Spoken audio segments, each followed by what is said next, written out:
everybody. It's great to be here. It's good to see you. By the way, where is our next Congresswoman, Heather? Where are you, Heather?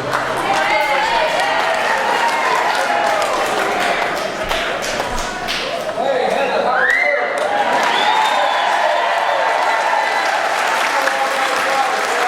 Hey, I tell you what. She's a veteran. Her husband's a veteran.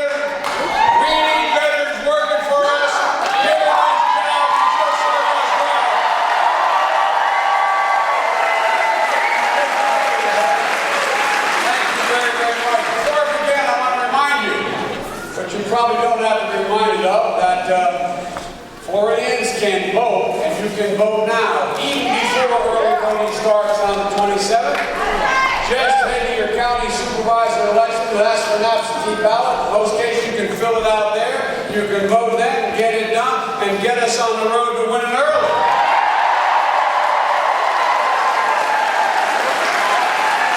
I also want to, Joanne, where are you, Joanne? Thanks for staying. God love you. I tell you what, that's what I call perseverance, man.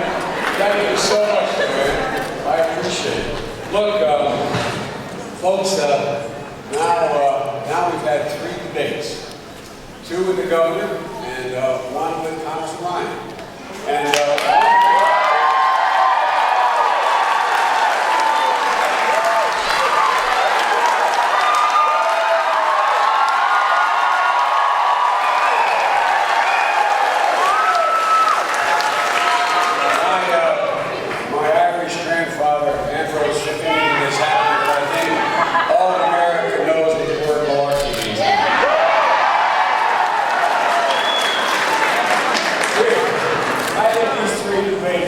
shown thus far that we have fundamentally different views on how to move this country forward, and a fundamentally different value set is how to get it done. And the differences are profound. On foreign policy in Afghanistan, the President and I have made it absolutely clear that we are going to leave Afghanistan at the end of 2014, period. We've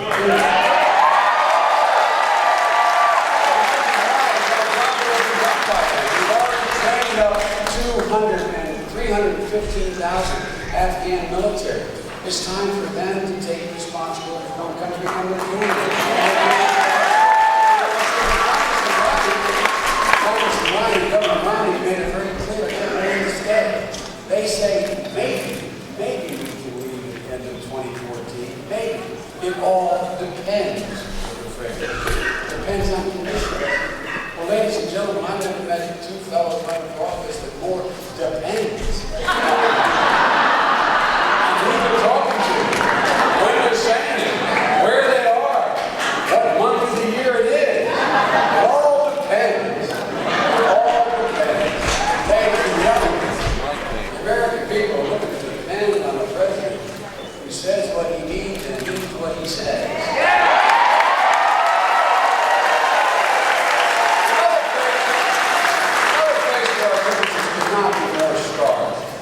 Governor Romney could not have made it more distinct how different he is from our view is on the issue of women's rights. Women's rights.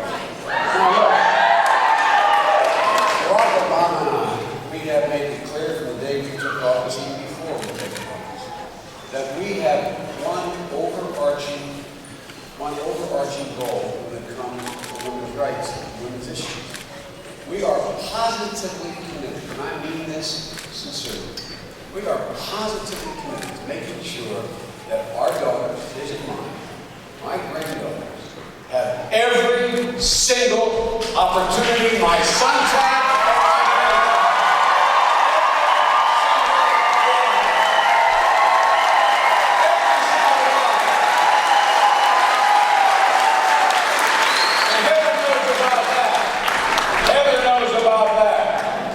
Ladies and gentlemen, you heard the debates.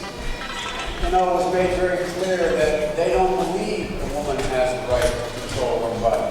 Romney and Ryan have made it very clear that they're willing to impose their private views on the public. It's clear they don't believe in protecting women's equal access to health care. On women's health care, they want to turn the power back to the insurance companies, allow allow them once again to continue to charge 50% more for women's health, the same policy that the man would do, will allow them to continue. As the president, as we don't need your booze, we need your energy out there.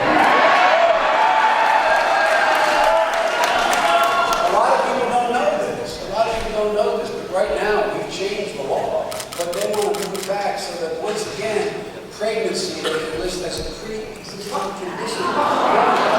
That's the example. We've changed the law in affordable health care. After listening to these debates, what do you think of the chances of Roe v. Wade surviving a Romney appointed Supreme Court? What do you think the chances of our civil rights being as we think they should be, or Romney appointed court? On Tuesday, when Governor Romney was asked a direct question in the last debate about equal pay for women, he started talking about binary.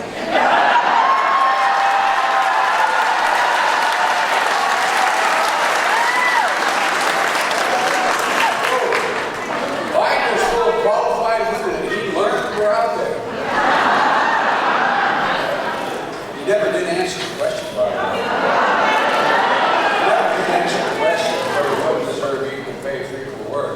That shouldn't surprise you. Come from a man who, according to a senior advisor, said he wasn't for the Lilly Ledbetter Act. Ryan voted against the Lilly Ledbetter Act. That's all it said.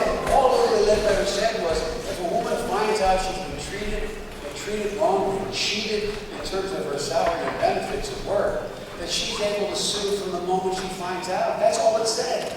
Because they were locked out. They said, if you didn't learn within 2 years you were being cheated, then you're out of luck.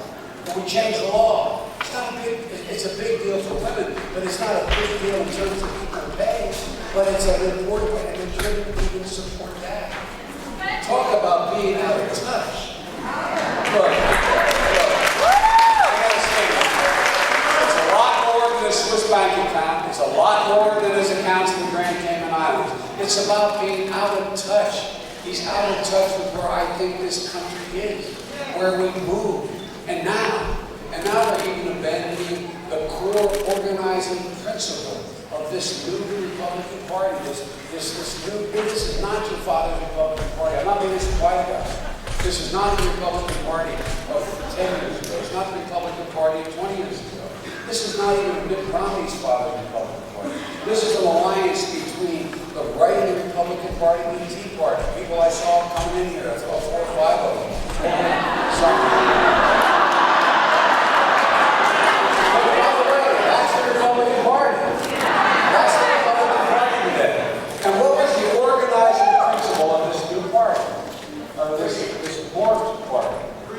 What it was, well, no, here's what it was. They made the argument that they were going to rebuild America on 2 pillars, 2 foundations.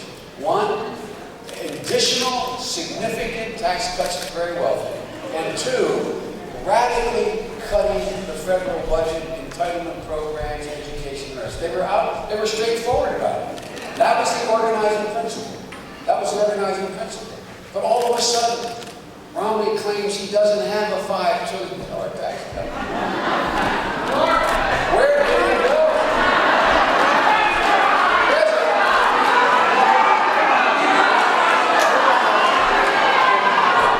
Well, you got it. The president has a new term. He calls it Romneysia.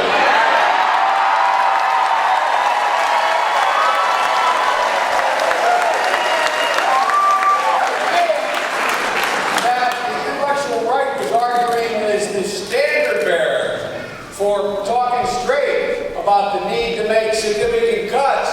That man is contagious. Congressman Ryan caught it as well. All of a sudden, instead of describing his budget, by the way, which is already passed, the Ryan-Romney budget already passed in the Republican House, locked in the Senate, but already passed. It's laying out there. They passed it. It states exactly what it would do. But all of a sudden, there's a new explanation. A new iteration for Congressman Ryan and Governor Romney and the Ryan budget. He says, we don't cut the budget, we just slow the growth of the budget. Well, tell that to all those folks on Medicare. Tell that to all those O'Brien saying that his budget doesn't decimate Medicare, eviscerate education. That's like Mitt Romney standing at an unemployment line and turning to the guy and saying, you know what? I didn't outsource your job, I just offshored it.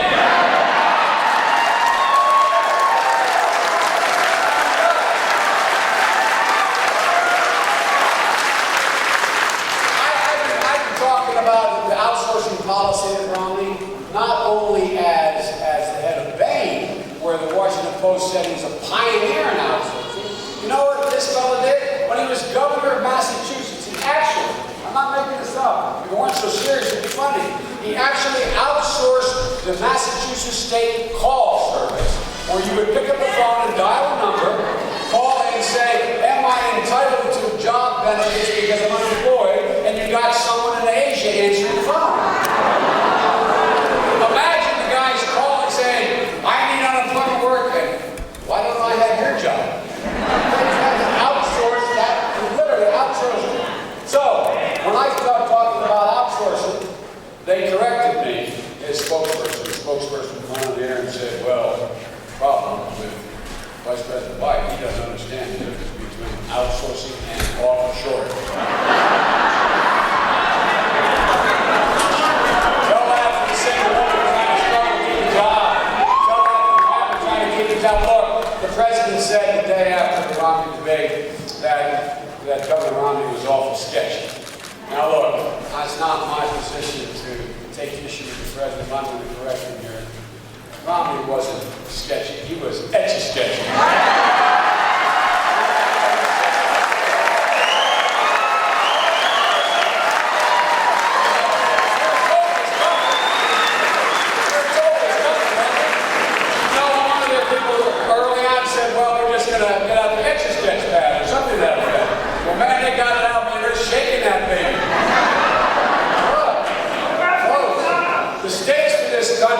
Are too high. They are too important. It's time for people standing for public office to stand up and say what they believe. Say it. And the character of their conviction and state it.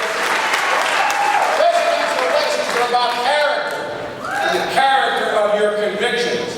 And my God, he never tells you anything he doesn't mean.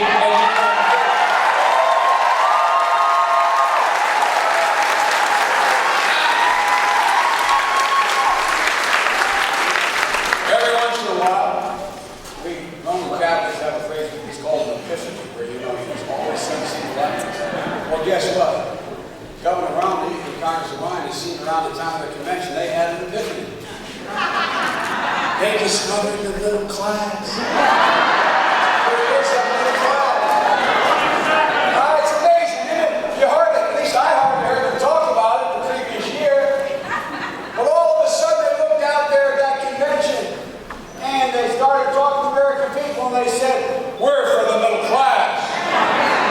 We value middle class value. Well, my dad used to have the expression. My dad's name is Joe. Someone come up to my dad and they say, Joe, let me tell you what I value. My father would always say the same thing. He'd say, Charlie, don't tell me what you value. Show me your budget and I will tell you what you value. Show me your budget.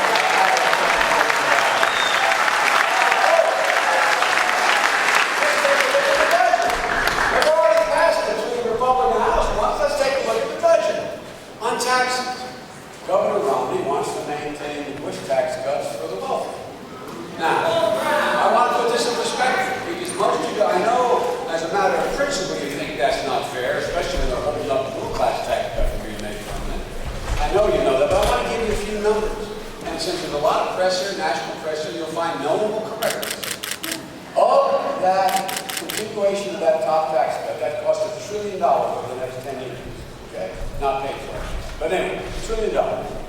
$800 billion of that tax cut, if you continue, goes to people with a minimum income of $1 million. Let me say it again.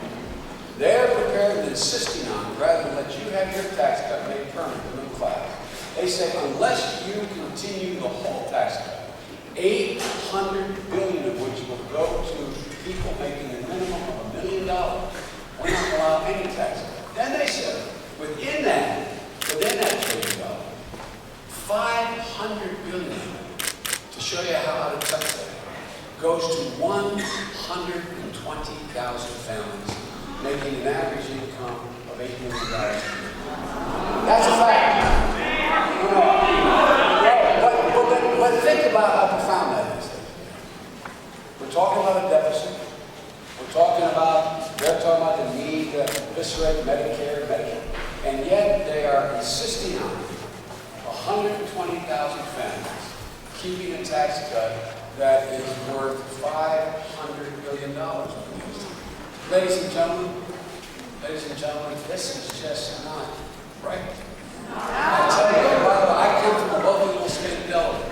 We have one of the highest per capita incomes in the country. I learned something early on, man. Rich folks are just as patriotic as poor folks. They're just as decent as poor folks and middle class folks. And they're not even asking. They're not even asking. Ladies and gentlemen, but they won't tell you about the tax cut. That one they'll tell you. They will tell you they want to continue the top 2% tax cut. Or they won't let us have the 98% tax cut. But what they won't tell you is about this remaining $5 trillion in tax cuts. And there's a reason why. Because as the experts have pointed out from the Tax Policy Council and all these independent groups, that if you go forward with that tax cut, you don't have enough, you know, Romney says, I will close loopholes for the rich. Yeah. This is factual, go online.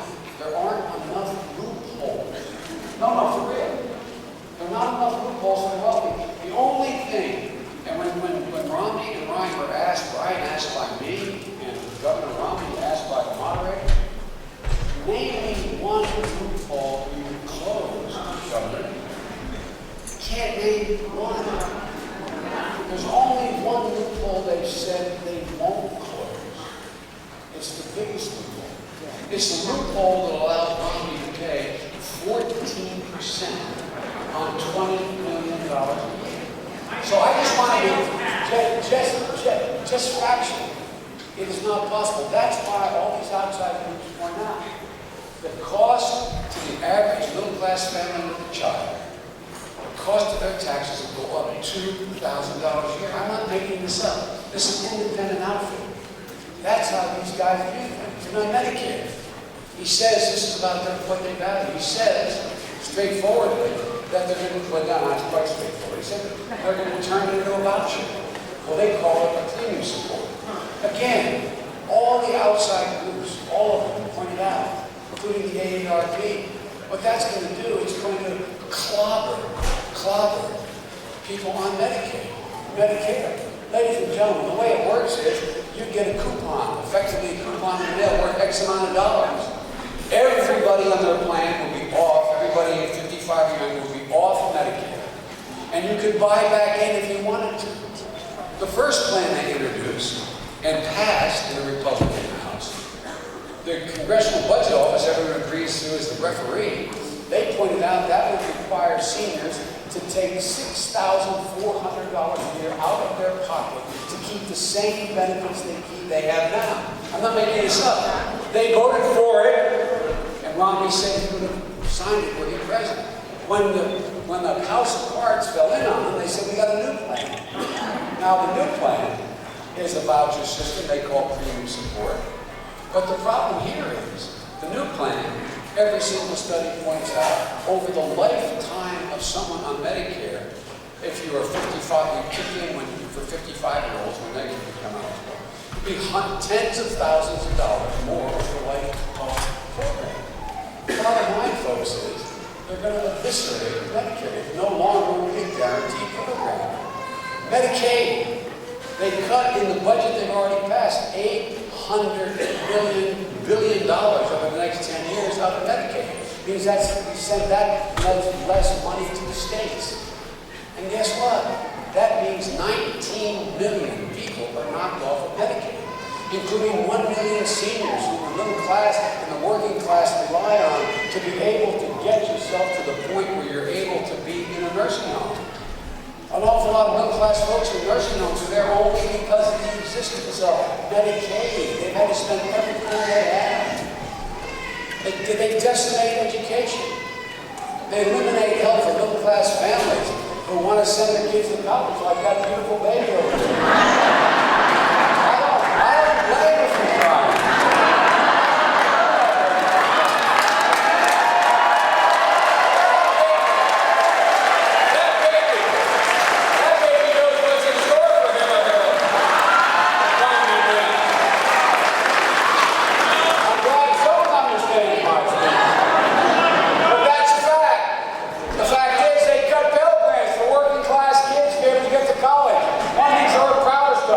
We said we're not going to pay banks $60 billion over the next 10 years to finance. Now, by the way, these are government guaranteed loans, and the banks are getting processing. They're good guys, they're not bad, but they're getting paid over 10 years, $60 billion to do it. We said, let's cut out the middleman. And guess what? Instead of 6 million kids in college and Pell Grants, there are 9 million kids.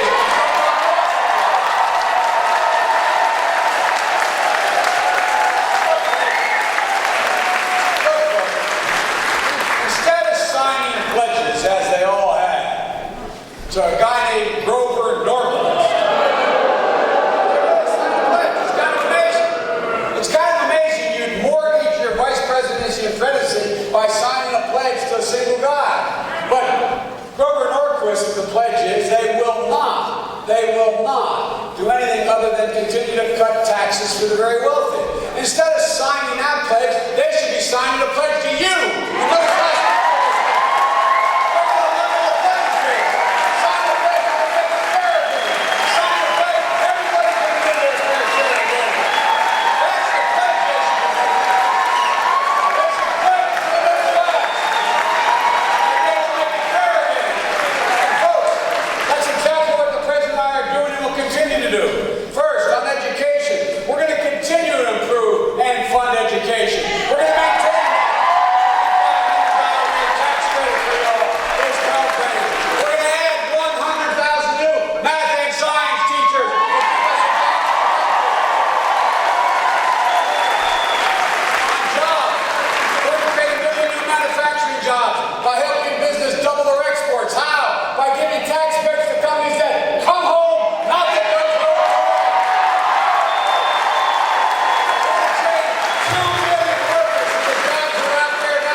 There's 600,000 manufacturing jobs in the high-tech industry now, where the high-tech companies cannot find, manufacturing companies cannot find the personnel. So we've married them up to community colleges, and they're walking out of community college into $50,000 a year jobs.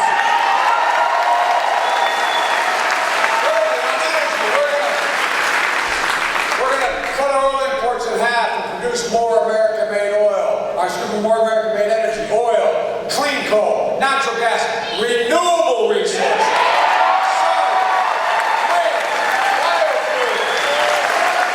we're going to continue to push for conservation as we have. We've doubled the mileage for trucks as well as automobiles by 2024. That will save $1.7 trillion at the gas pump and 12 billion barrels of oil.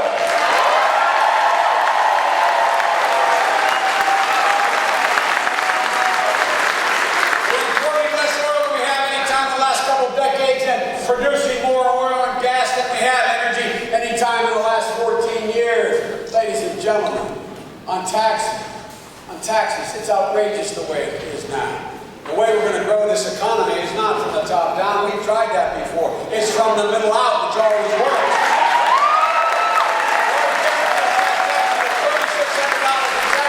Even Romney admits we didn't raise taxes on the middle class. At least at one time he said that. And folks, we think tax cuts. The middle class has carried enough of a burden. This is not just because I'm always labeled middle class Joe, and it's not always meant as a compliment, but I'm proud of it. And look, folks, it's not just our burden. The middle class has shouldered enough of the burden, taken as much of the hit as they possibly can. So it's time now. It's time now to lift the burden from them. You know, we used to talk about the Buffett rule. Ronald Reagan said he did not think a millionaire should pay at a lower rate than a bus driver paid. What happened to the Republican Party? What happened to the Republican Party? That's not some liberal idea. That was Ronald Reagan.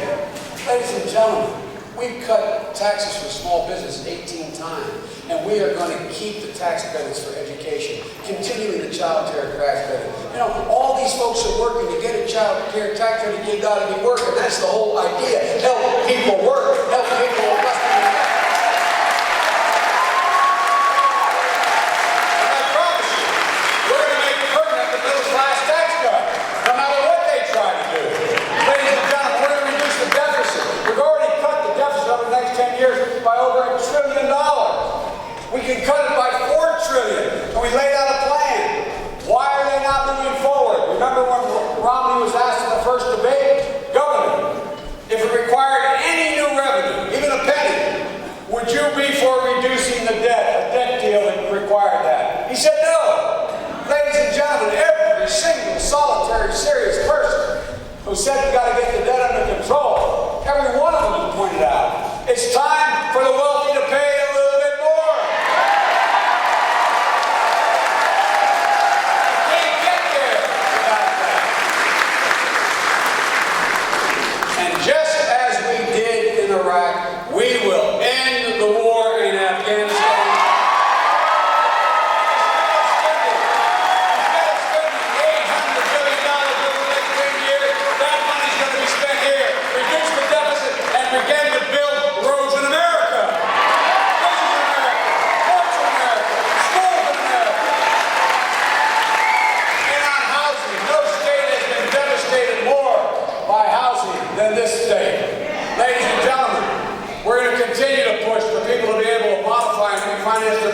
There are 14 million people, probably over 1 million right here in this state, who've never missed a mortgage payment in their life, played by the rules, done everything right. But what happened was, two guys down the street went under, all of a sudden they find out they lost all the equity in their home, or a big chunk of it. They're paying at 6, 6.5%, 7%. They could be paying at 3.5%, 4%, saving themselves $3,000 a year. We have a proposal we laid out there. Doesn't cost the taxpayer not a penny. It says if any bank got bailed out that has more than $50 billion, they're going to put pennies on $100 for a fund here to reinsure your local banks to keep it down and say, I've never missed a payment. Let me refinance at 3.5 or 4%. They'll say, okay.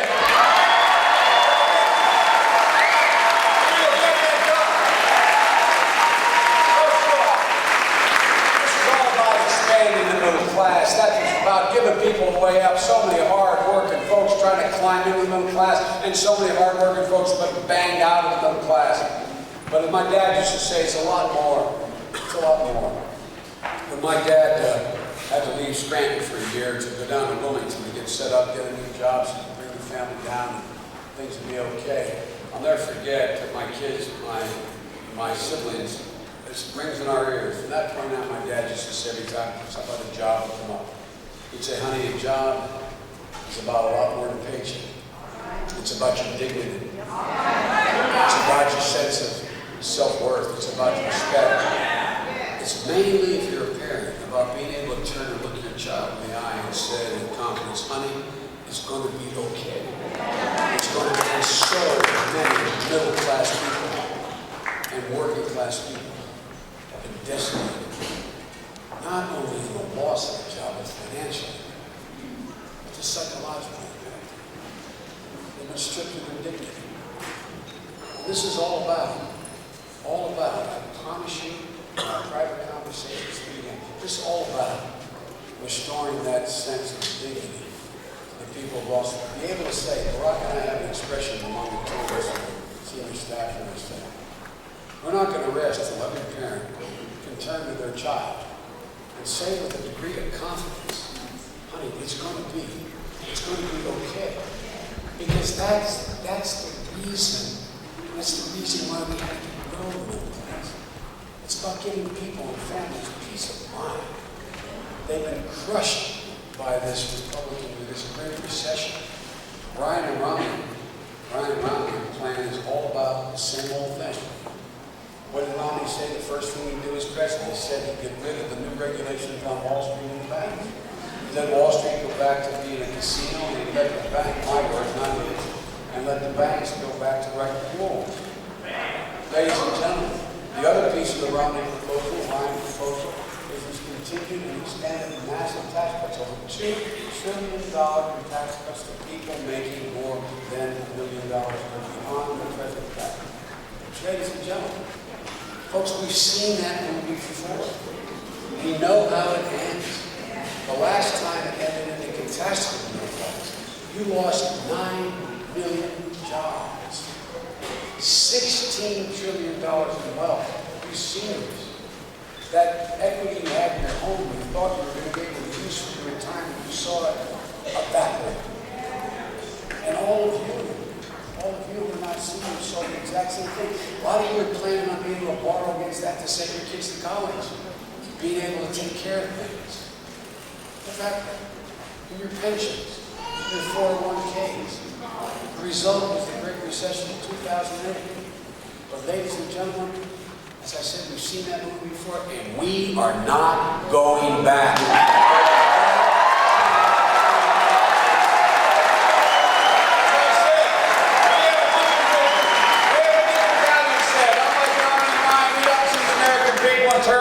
Makers and takers. Romney does. You heard his famous 47% comment. He said, but the disturbing part of what he said is why he thought these three folks were at 47%. He said they were unwilling to take responsibility for their own life. Where is he from? Where does that come from? Ladies and gentlemen, these are people who work their whole lives. These are people like my mom and dad. These are people right now who are out there paying their property taxes. They're paying all the taxes they have in the state. They're paying their payroll taxes. If you add it all up, they're paying a higher tax rate than Romney's paying. These guys are not taking responsibility. They're made up of seniors who've worked their whole lives. And some of them, all they have left is their Social Security they've been paid into. They're not paying tax, and they shouldn't pay tax on that Social Security.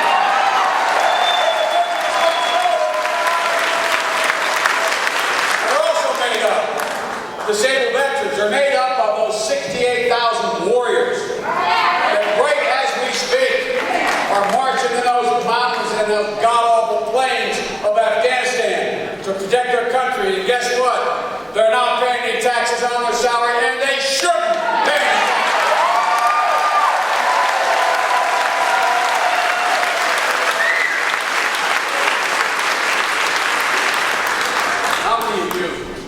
How many of you, besides Heather, are veterans? How many of you know someone or a family who's had a son or daughter, husband, wife, child in Afghanistan or Iraq? Let me tell you something. The price you all pay, the price they pay, is a very heavy price. As of yesterday, which is our most recent validated numbers, and I keep account every single day, with 6,500 fallen angels. As Heather can tell you, in the theater, that's what they refer to as fallen angels. 50,010 wounded. Look, folks, and over 17,000 of them, multiple wounds that will need help and attendance for the rest of their lives. Those of you who are Vietnam or Korean veterans, 50% of the wounds in Afghanistan and Iraq have resulted in death in Vietnam, but for the golden hour and the ability to triage. But we owe these people. We owe them an incredible debt. We only have one sacred obligation as a nation. We have an obligation to our children, to the elderly, to the broken. We only have one truly sacred obligation. And that's to care for those who we sent to war when they come home. That's the only truly sacred obligation we have. And ladies and gentlemen,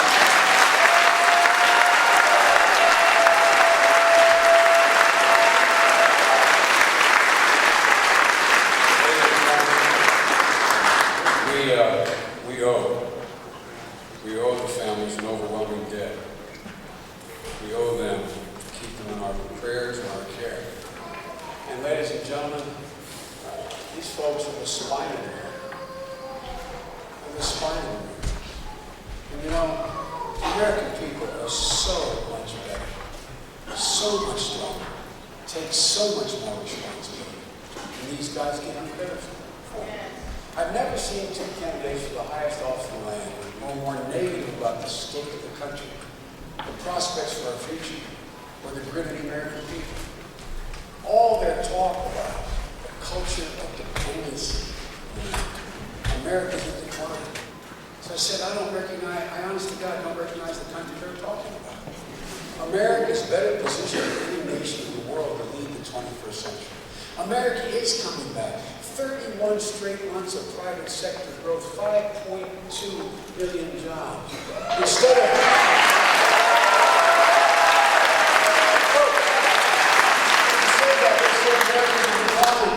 we went from losing 800,000 jobs a month to an average of 167,000 jobs a month the last 31 months. And they say America's in decline. We brought the unemployment rate down from 10% below 8%, and it's declining. And they say America is in decline. Oil production is the highest in 14 years. We're less dependent on foreign oil than any time in the last 2 decades. Yet they say America's in decline. Housing starts at their highest rate since July of 2008, and they say America's in decline. And when we brought out our plan to reduce mortgage payments, they said we were being unfair to banks. Folks,